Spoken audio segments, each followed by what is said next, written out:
Hai, shalom, shalom, shalom, shalom. Selamat siang ibu-ibu WSC terkasih. Apa kabarnya? Pasti luar biasa. Nah, ibu-ibu, kita ketemu lagi di WSC online. Nah, ibu-ibu, biasanya kita kalau ketemu ketawa ke TV ya kan. Tapi sekarang kita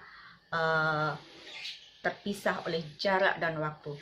Tapi saya percaya bahwa di hati saya, di hati ibu-ibu, ada kita semuanya, ada Tuhan Yesus yang selalu menyertai kita.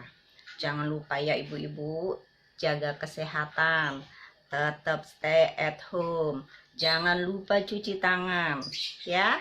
Nah, kalau biasanya kita ngumpul ketawa-ketawa ya kan, sekarang yang bisa kita lakukan cuman WA aja sampai jari-jari kita keriting ya kan. Nah, selama liburan ini pasti ada kesan-kesan dari ibu-ibu yang akan disampaikan.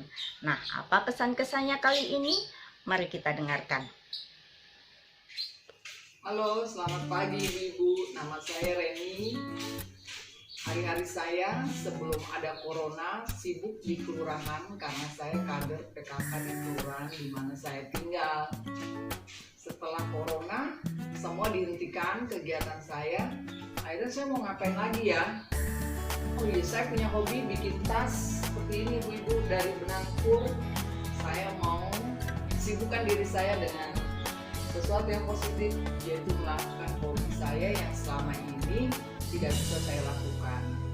Mudah-mudahan ibu juga melakukan hal yang sama ya Bu.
Gantung enggak.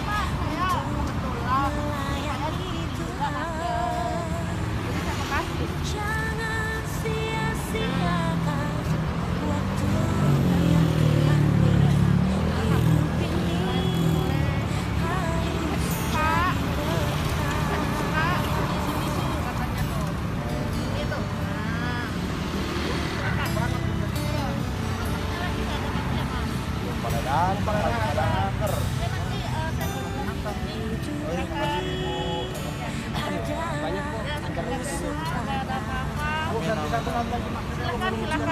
harus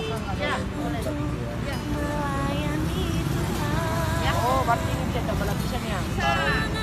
Sia-siakan waktu yang Tuhan beri hidup ini.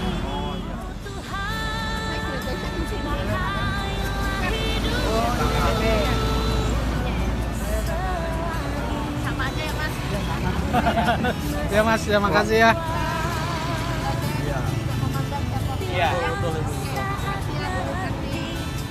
Ku tak berdaya lagi, hidup ini sudah jadi berkah.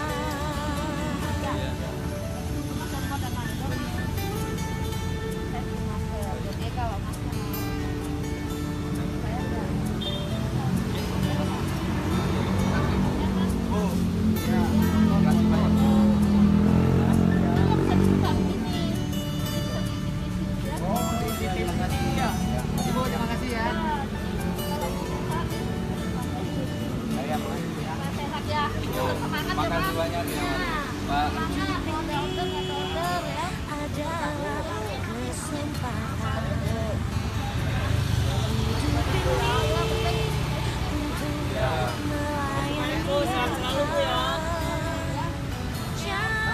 Mari Pak. Hati-hati ya Bu. Pak, hati-hati. yang Tuhan beri hidup ini Hai, jadi berkah. saya mau kasih tahu bahwa disuruh di rumah aja, bener. Tapi di rumah aja juga ada kegiatannya yang bisa bermanfaat. Mungkin kayak saya nih bikin masker ya. Terus mungkin bikin apa? Mau bikin kue, berbagi, saling berbagi boleh.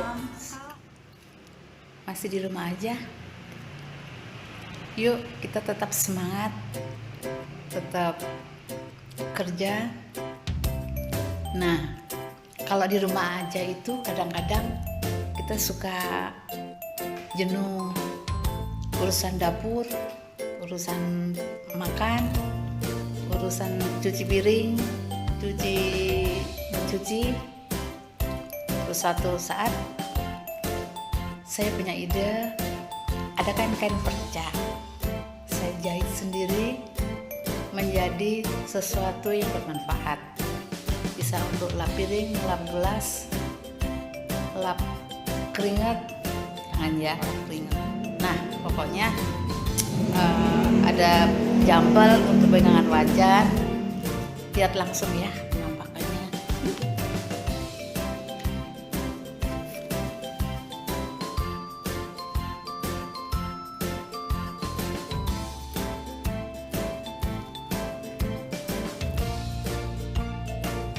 Nah, ini sebagian ya Moms.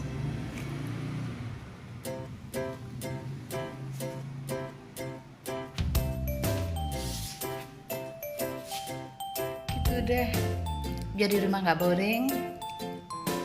Semoga terinspirasi, tetap semangat, tetap berdoa, tetap kuat.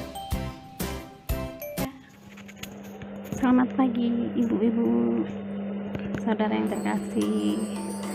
Selama masa kita ada corona, saya melakukan kegiatan di rumah sebagai ibu rumah tangga, dan sedikit saya mengerjakan masker. Daripada bosan di rumah, lebih baik kita cari kegiatan.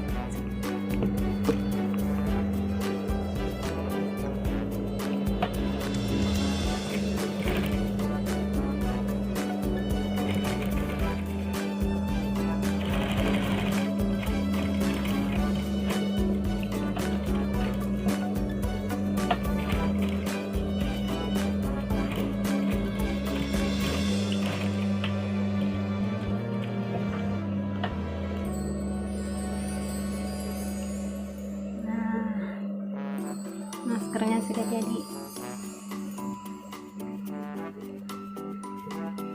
Coba dulu ya, cantik apa tidak.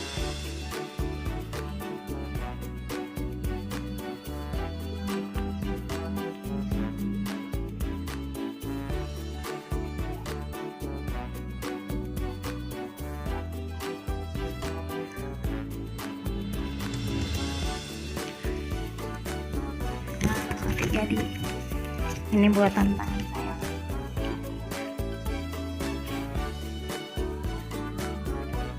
Terima kasih sahabat-sahabat ibu yang terkasih.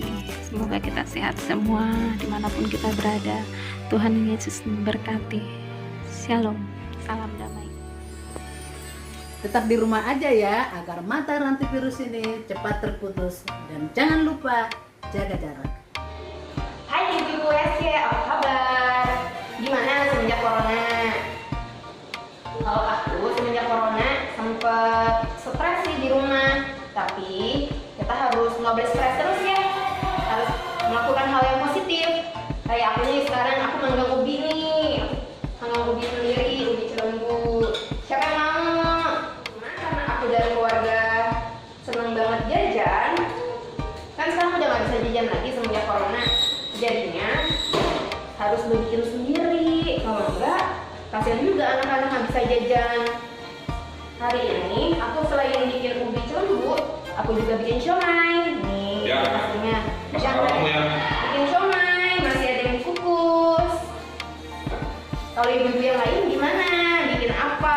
Terus aktivitasnya apa? Nah, selain aku masak, aku juga ada profesi tambahan, yaitu jadi guru anak-anak. Karena anak-anak kan sekarang belajarnya tadi at home, jadi akunya harus ngajar di rumah. Sempet pusing sih, tapi yaudah deh, hadapin aja dan bersyukur aja ya ibu-ibu. God bless you. Selamat pagi ibu-ibu semuanya. Kegiatan saya setiap hari selama ada virus corona ya merawat taman, kebun, ada bunga-bunga yang ditanam manusia. Untung ada taman. Kalau tidak ada, bete deh, sudah nggak bisa keluar-keluar. Aduh, lumayan, mana lagi ada pohon nangka kami. Buahnya lebat sekali. Lebat, banyak sekali. Mau nggak? Nggak bisa. Ini kan buahnya enak. Isinya besar, manis, dagingnya tebal. Tidak mau. Enggak, aku hanya bercanda. Kalau ke rumahku lagi makan, saya ambilin teman-teman. Luar biasa Tuhan buat keluarga kami. Hebat. Hai Mam, selamat sore. Inilah kegiatan rutin saya selama karantina, berolahraga supaya badan tetap fit. Yuk ikutan.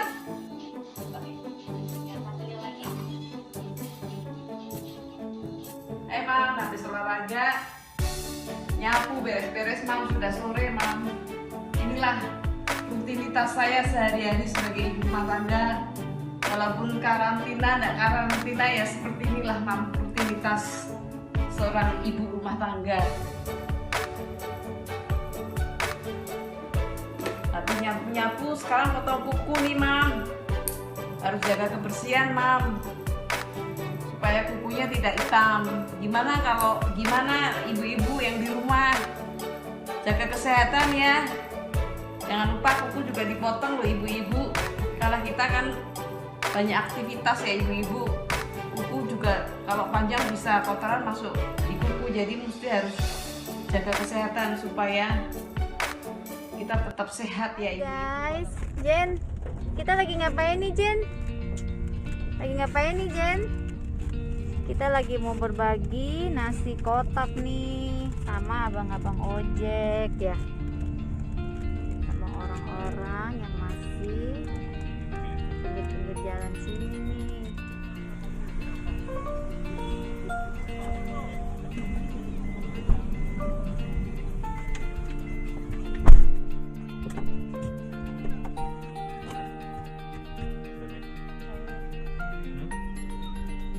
Dia bagi-bagiin sendiri. Sudah ya.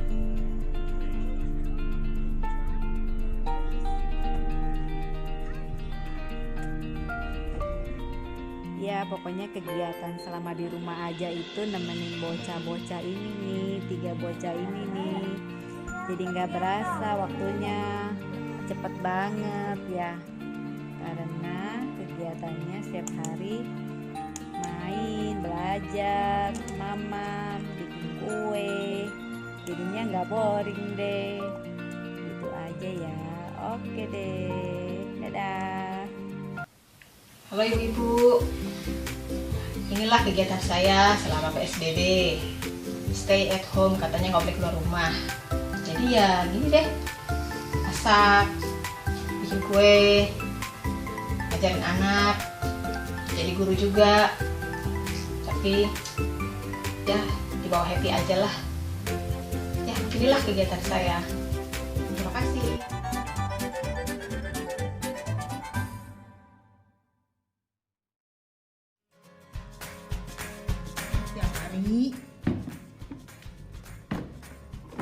Selamat pagi, Mam. Ini kerjaan yang rutin setiap pagi. Ngepel ya. Biar rumahnya bersih. Bersih. Tuh, biar rumahnya bersih. Itu dipel. Tuh, sak kolong-kolongnya dipel.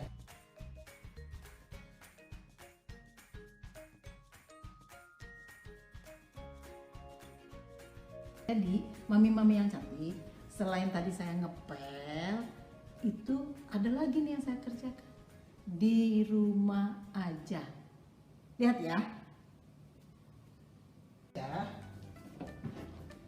Saya mau benerin ini nih. Saya mau benerin ini. Nih, ini udah rusak. Tuh, patah. Tuh. Nah, patah. Jadi, saya coba benerin, mau ganti Excel yang baru. Mau ganti Excel yang baru. Jadi tukang. Karena kalau hari biasa kan nggak sempet. Ini di rumah aja. Jadi mana yang nggak bener, coba dibenerin deh. Yang bisa. Kalau nggak bisa mah jangan. Tuh, ya, begini. Tuh, saya coba benerin sendiri. Jadi tukang.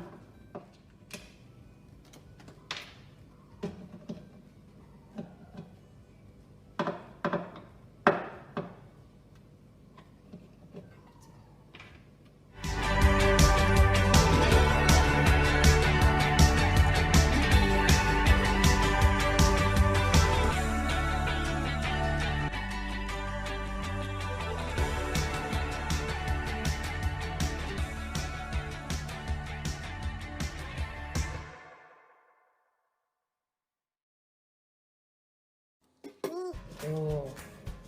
Nanti tinggal diganti yang baru.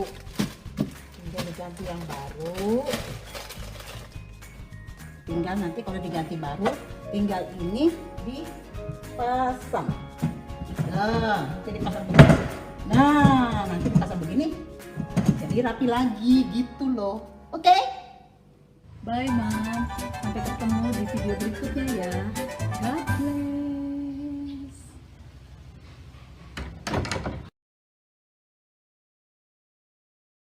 Shalom, kamu wanita City Blessing yang saya kasihi. Senang jumpa lagi kita meskipun secara online. Menjadi doa saya, kiranya kita semua dalam keadaan baik-baik, tetap semangat meskipun situasi yang bisa dibilang mencekam, membosankan.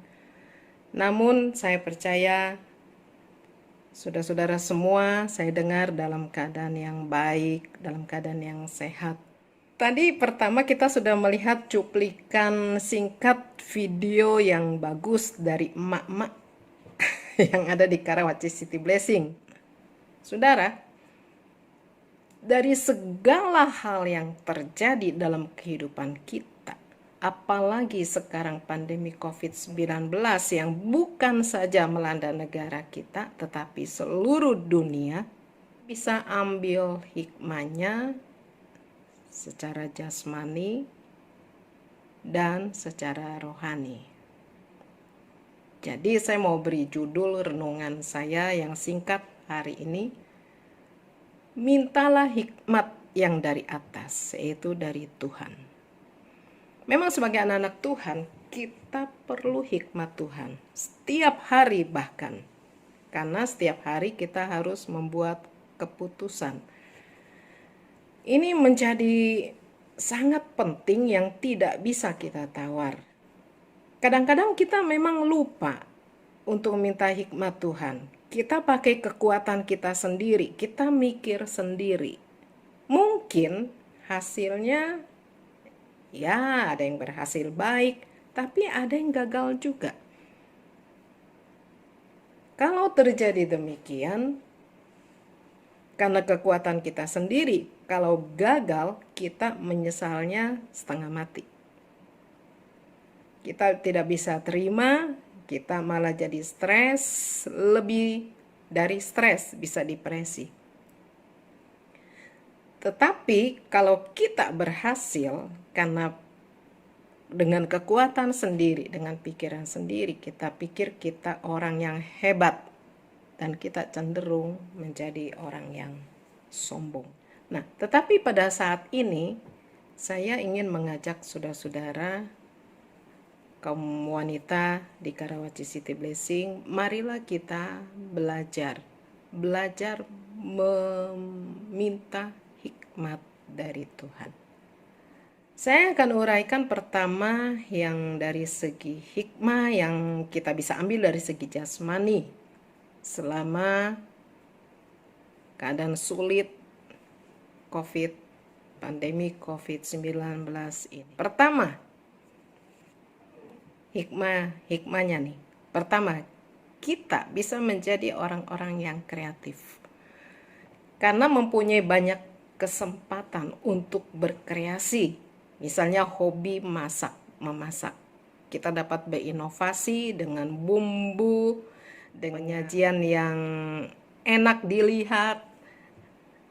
Nah, itu kita bisa berinovasi karena kita punya banyak waktu. Baik untuk memasak atau untuk lauk makanan atau membuat kue-kue. Bisa juga di samping untuk makan keluarga, kita bisa juga menjual, menawarkan kepada orang, kita bisa share di Facebook, di WA group, buka PO. Dan akhirnya kita bisa menghasilkan, ya, selain kita makan sendiri, kita bisa menghasilkan sekedar untuk menambah penghasilan, tambahan untuk dapur. Itu yang pertama. Yang kedua, kita bisa membersihkan peralatan di rumah tangga kita. Seperti tadi Bu Heri ya, ada di dapur. Membersihkan peralatan dapur, peralatan rumah tangga, kan mak-mak gak jauh dari situ ya. Menata kembali ruangan, karena biasanya kalau apalagi yang punya anak kecil, tidak cukup waktu 1 hari itu. Belum masak untuk suami, untuk anak-anak, belum menjemput sekolah, antar jemput, kemudian belum juga menyiapkan makanan. Jadi waktunya itu sudah habis seharian. Ya, menghabiskan waktu begitu banyak ya, rasanya juga sampai nggak cukup waktu 24 jam. Yang tidak mempunyai anak kecil, tetapi mungkin masih punya karir, masih bekerja di kantor, di pabrik, itu juga pergi pagi, pulang malam. Jadi tidak ada waktu. Nah, hikmahnya sekarang dapat lihat apa yang tidak berguna, dikumpulkan, dibuang. Yang masih bagus bisa disalurkan kepada orang lain yang lebih membutuhkan. Ketiga, buat komunikasi. Ya. Nah, sekarang punya banyak waktu untuk suami, untuk kita bisa bercerita kepada suami, kepada anak-anak, bisa bercanda, bisa nonton bareng di rumah, atau bisa berkebun bersama dan sebagainya. Wah, asik ya. Waktu yang kita rindukan bisa bersama-sama yang jarang sekali kita dapat. Kalau weekend ya masih bisa, tapi itu pun mungkin masih banyak kesibukan lainnya ya. Itulah hikmah secara jasmani yang bisa kita ambil. Sekarang saya mau uraikan sedikit hikmah secara rohani. Ya. Meskipun kita sedang santai, saudara, tapi kalau kita mendengar firman Tuhan, saya uraikan sedikit firman Tuhan, sebaiknya kita sungguh-sungguh mendengar, mengamati, dan merenungkan. Karena kehidupan kita ini kita berkaca dari firman Tuhan. Ya. Ada hal yang tidak kita sadari, tetapi ketika kita mendengar firman Tuhan, kita sadar. Dan kita boleh dikuatkan, kita boleh dihiburkan, kita boleh mendapat jalan keluar. Karena firman Tuhan adalah hidup dan berkuasa. Saya coba memberi 4 poin hal-hal yang rohani yang saya tulis di sini. Pertama, saudara, kita melihat keadaan kejadian COVID-19 ini, ternyata dunia begitu rapuh. Begitu pandemi datang menghantam seluruh dunia dalam waktu sekejap, dunia hancur tidak berdaya. Semua lumpuh. Yang punya kekuasaan, yang punya uang, semua tidak berdaya. Pemerintah pun hampir-hampir kewalahan. Kita saksikan semua yang ada di dunia ini jadi morat-marit. Jadi, kesimpulannya dunia tidak dapat diandalkan. Jangan berharap pada dunia. Harapan kita taruh kepada Yesus saja, satu-satunya yang dapat kita andalkan. Renungkan saudara, apa yang bisa kita buat? Mungkin kita punya uang banyak, toh juga tidak bisa berbuat apa-apa. Apalagi betapa sedihnya orang-orang yang punya uang banyak pun yang terserang COVID tiba-tiba tidak tertolong dengan uangnya dan mengalami kematian. Inilah yang perlu kita renungkan. Jadi dunia ini tidak ada yang dapat diandalkan. Yang kedua, yang masih senang hidup dalam dosa, meskipun Tuhan menunjukkan kasih karunia-Nya, segeralah berbalik dari jalan-jalan kita yang tidak berkenan kepada Tuhan. Yang sudah menjauh dari Tuhan, cepat kembali. Pengkhotbah 8 ayat 8a. Kita baca, kalau saudara-saudara berkenan, saudara bisa buka di HP atau Alkitab saudara. Kita mau merenungkan saudara, sebelum terlambat. Tuhan sangat mengasihi kita. Pengkhotbah 8 ayat 8a. Tiada seorang pun berkuasa menahan angin, dan tiada seorang pun berkuasa. Apakah kita dapat melawan hari kematian? Kita bisa bilang tidak. Tentu tidak.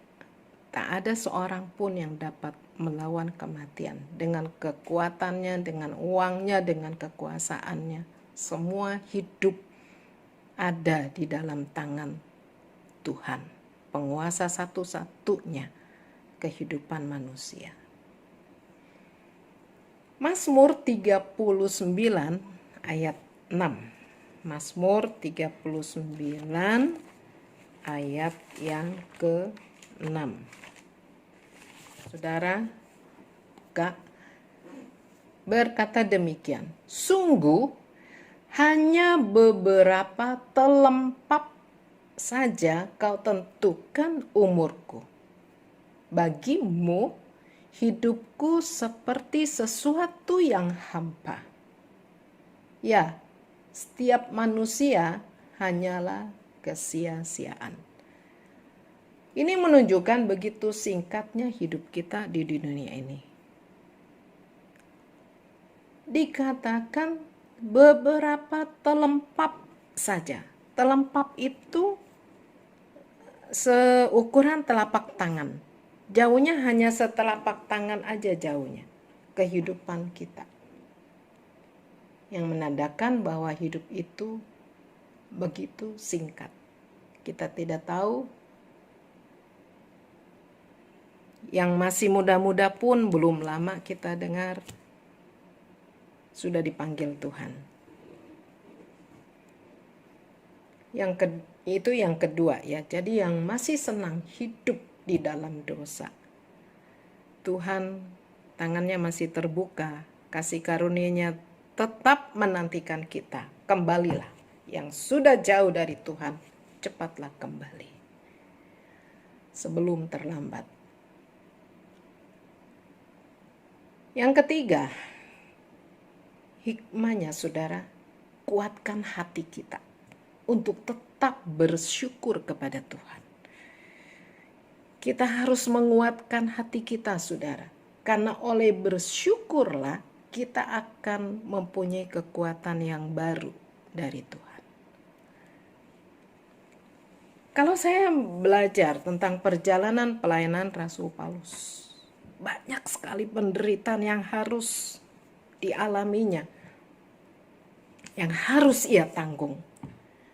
Karena memang Tuhan memanggil khusus Rasul Paulus untuk itu.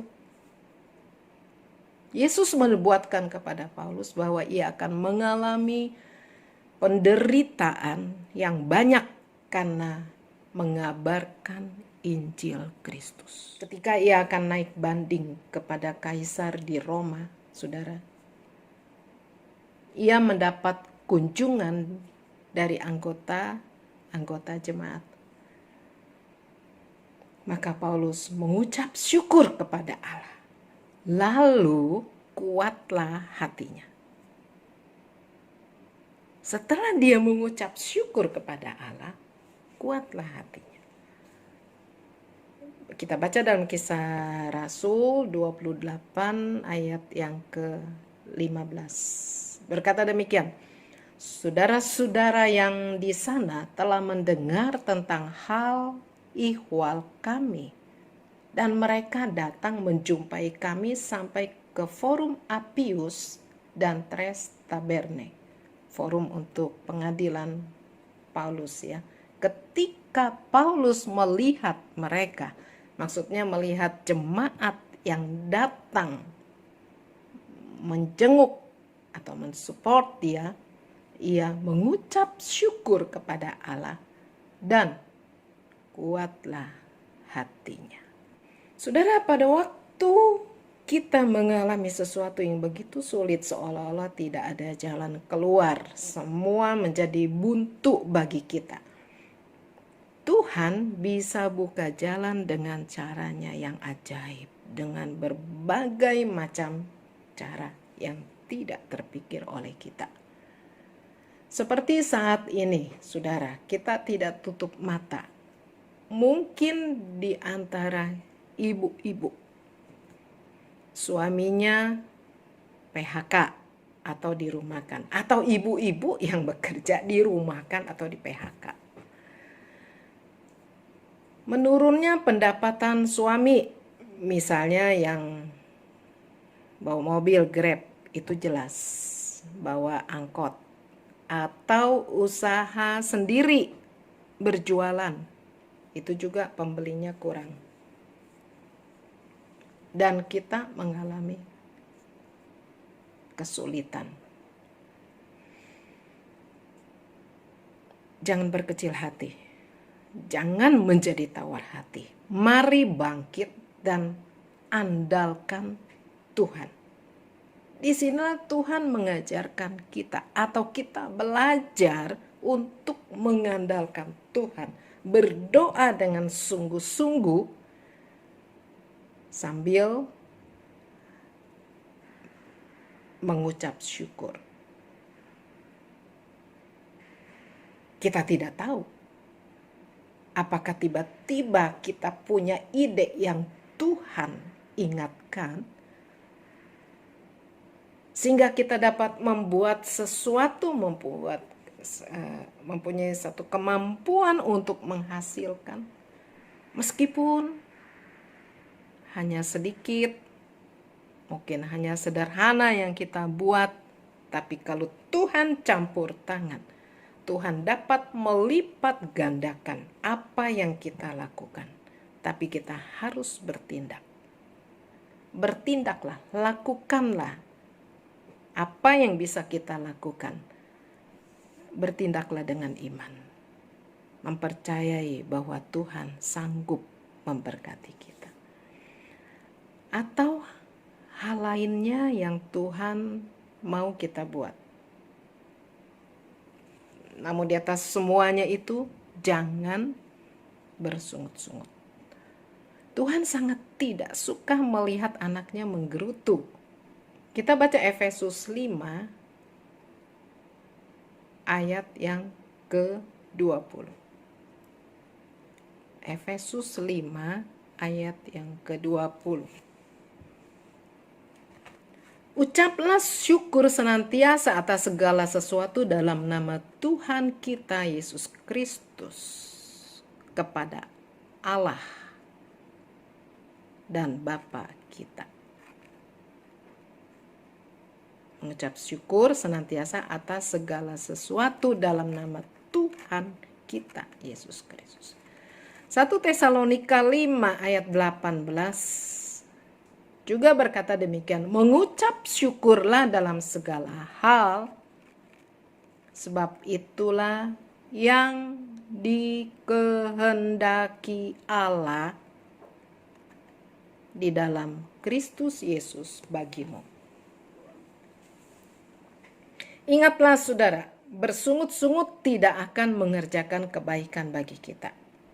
Pada waktu Tuhan melihat anaknya memohon dengan rendah hati sambil menaikkan syukur atas kekuatan yang Tuhan berikan kepada mereka untuk menghadapi tantangan apapun, Tuhan melihat dari atas dan ia bisa memerintahkan malaikatnya untuk datang menolong kita. Ia bisa berkata, Kat, lihat anakku itu, si A, dalam kesusahan, dalam kesesakan apapun, dia tetap mengucap syukur kepadaku. Pergi ke sana, Kat, untuk berkati dia. Malaikat datang, diutus oleh Tuhan untuk memberkati si A. Kemudian, di tengah perjalanan, ini ilustrasi saya aja. Di tengah perjalanan, malaikat lihat juga. Ada orang juga yang mengalami kesulitan. Belum ada berkatnya hari itu. Tetapi orang itu, anak Tuhan ini, katakanlah si B, terus menggerutu, marah-marah, menyalahkan suaminya, menyalahkan anak-anaknya, menyalahkan keadaannya. Lalu si malaikat itu bilang sama Tuhan, Tuhan tuh ada lagi anakmu juga yang kekurangan. Lalu Tuhan akan bilang kepada malaikatnya, biar lewatin aja, dia lagi marah-marah. Saudara, lihat ayat di atas. Sebab itulah yang dikehendaki Allah. Apa yang dikehendaki Allah?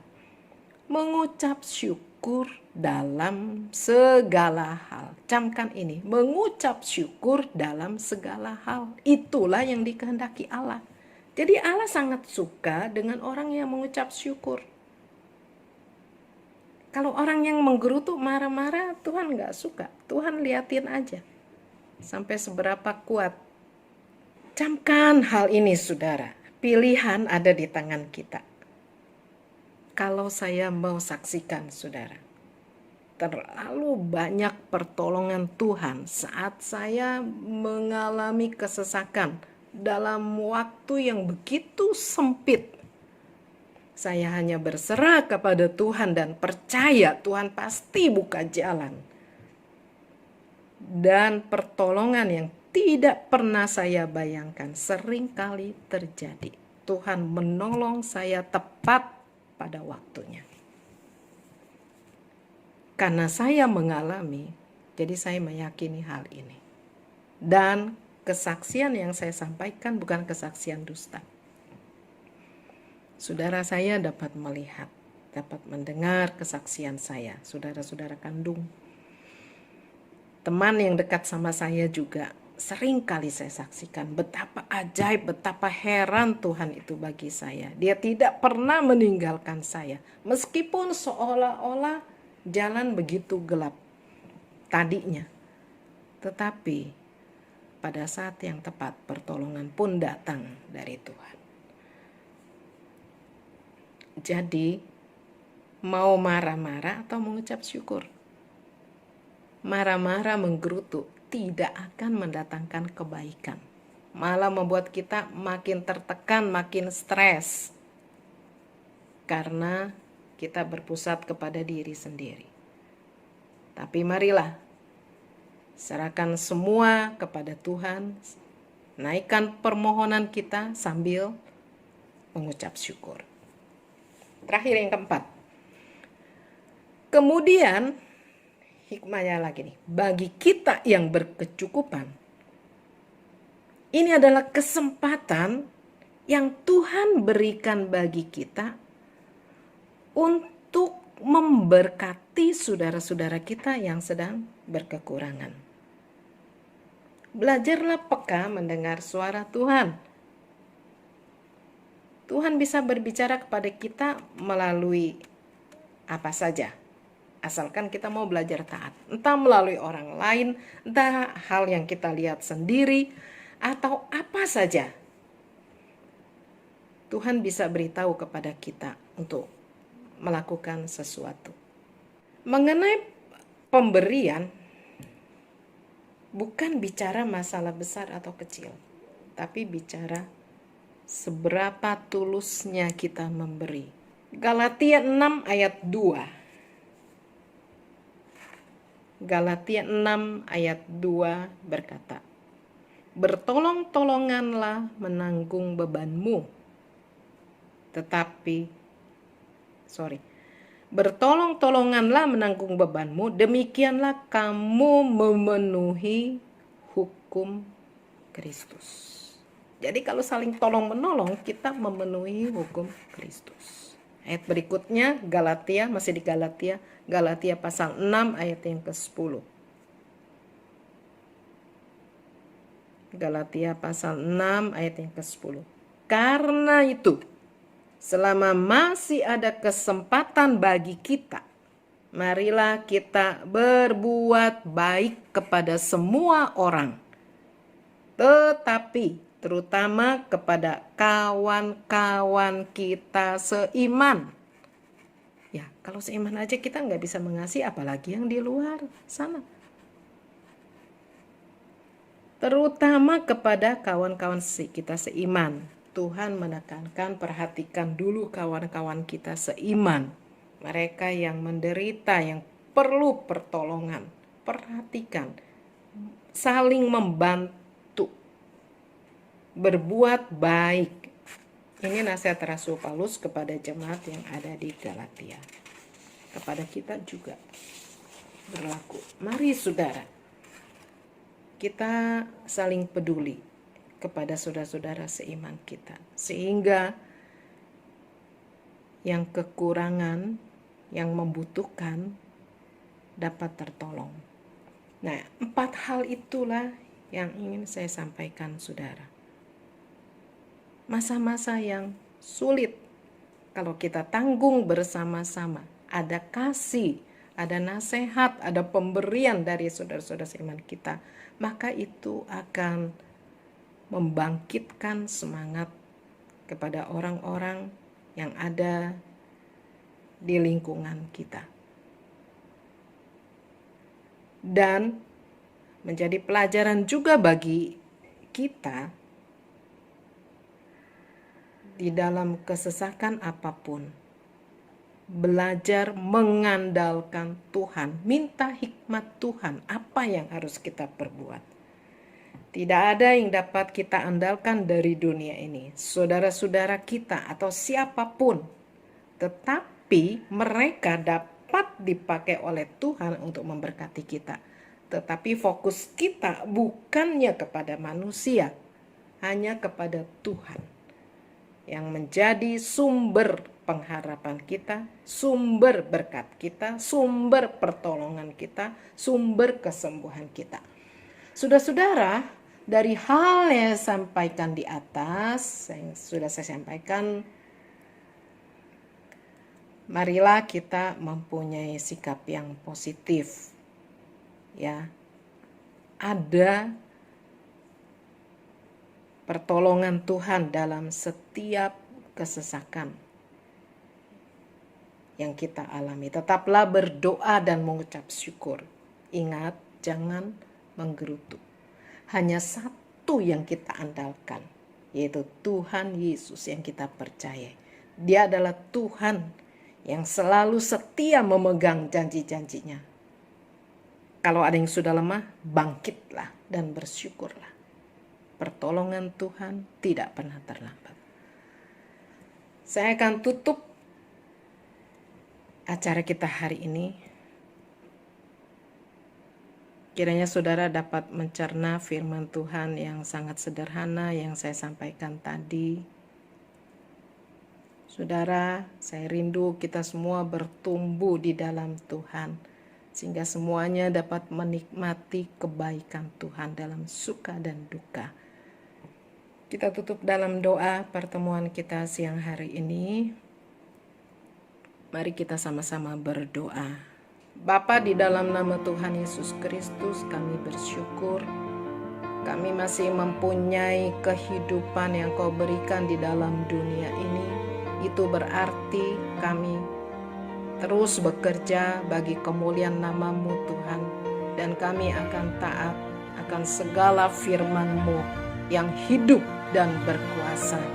Terima kasih Tuhan Yesus, biarlah Engkau menjamah setiap kami Tuhan, damai sejahtera-Mu, sukacita-Mu terus melimpah dalam hidup kami, dalam keadaan yang kami tidak tahu akan berakhir kapan, tetapi kami percaya Tuhan, semuanya ada di dalam kendali-Mu Tuhan. Bahkan Engkau berkata setiap kejadian mendatangkan kebaikan bagi setiap orang yang percaya dan mengasihi Engkau, bahkan hidup sesuai rencana-Mu Tuhan. Terima kasih Bapa, biarlah firman-Mu ini menjadi hidup di dalam hati kami. Kami sangat menyukai firman-Mu Tuhan. Terima kasih untuk kesempatan ini ya Bapa. Biarlah Tuhan, sebentar kami akan kembali dalam aktivitas kami masing-masing. Kau menyertai kami, berkati keluarga kami, suami, anak-anak kami. Bahkan kami percaya Tuhan, Kau tidak pernah membiarkan kami sendiri Tuhan. Engkau selalu ada beserta kami. Apapun yang terjadi kami percaya Engkau ada bersama kami. Tangan-Mu yang kuat Tuhan memegang tangan kami, sehingga kami boleh berjalan selalu bersama-Mu. Terima kasih Bapa. Kami tutup acara ini dan kami terima berkat daripada-Mu ya Bapa. Mari saudara-saudara kita terima berkat Tuhan, berkat dari Allah Bapa, kasih sayang dari Tuhan Yesus Kristus, penyertaan dan penghiburan dari kuasa Roh Kudus menyertai kita mulai saat ini sampai selama-lamanya. Maranatha, Yesus datang kembali yang kedua. Di dalam nama Tuhan Yesus Kristus. Haleluya. Amin.